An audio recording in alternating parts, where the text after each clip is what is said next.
మనలో చాలామంది కొన్నిసార్లు ఇతరులకున్న ఖరీదైన వస్తువులను చూసి మనలో మనము మత్సరపడతా ఉంటాము.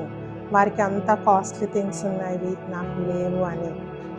అవి బహుశా సెల్ ఫోన్స్ కావచ్చు, అవి బహుశా కార్స్ కావచ్చు, అవి బహుశా బిల్డింగ్ కావచ్చు, లేకుంటే ప్లాట్స్ కావచ్చు, ఇంకా ల్యాండ్ కావచ్చు, ఏదైనా కావచ్చు.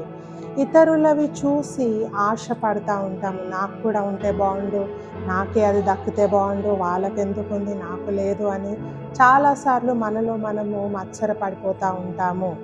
అయితే నీకు కావలసినవి దేవుని దగ్గర ఆశపడడంలో తప్పు లేదు, కానీ ఇతరులది ఆశించకూడదని దేవుని వాక్యం చెప్తా ఉంది.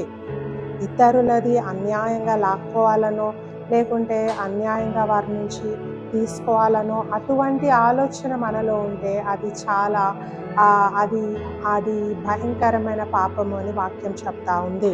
ఒకసారి చదువుకుందాం. 1 తిమోతి 3:8. దుర్లాభమును అపేక్షించు వారై ఉండక. దుర్లాభాన్ని ఆపేక్షించకండి, ఆశపడకండి, మీకు చెందని వాటి కోసము ఆశపడకండి అని ఇక్కడ పౌలు చెప్తా ఉన్నాడు. ఎందుకు ఆ మాట చెప్తా ఉన్నాడంటే, ఎప్పుడైతే నువ్వు ఇతరులది ఆశిస్తూ ఉంటావో, ఇతరుల వాటిపైన నీ మనసును పెట్టుకుంటావో, నీకున్న దానిని నువ్వు గుర్తించలేవు. నీకు దేవుడిచ్చిన బహుమానాలు, నీకు దేవుడు చేసిన మేలును నువ్వు చూడలేవు. కానీ ఎప్పుడు ఇతరుల దగ్గర ఉన్న వారి వస్తువులను, వారి యొక్క స్టేటస్ని చూసి నువ్వు వాటినే అప్రిషియేట్ చేస్తూ ఉంటావు. దాని ద్వారా నువ్వు దేవునికి కృతజ్ఞత కూడా చెల్లించలేవు కదా. ఎంత బాధాకరమైన విషయము. మనము దేవుని ద్వారా ఇంత గొప్ప బెనిఫిట్స్ పొందుకుంటా ఉన్నాము, గిఫ్ట్స్ పొందుకుంటా ఉన్నాము. ఒకవేళ మనం ఆయన కృతజ్ఞత చెప్పట్లేమంటే అంతకంటే బాధాకరమైన విషయం లేదు. ప్రియ సహోదరి సహోదరుడు,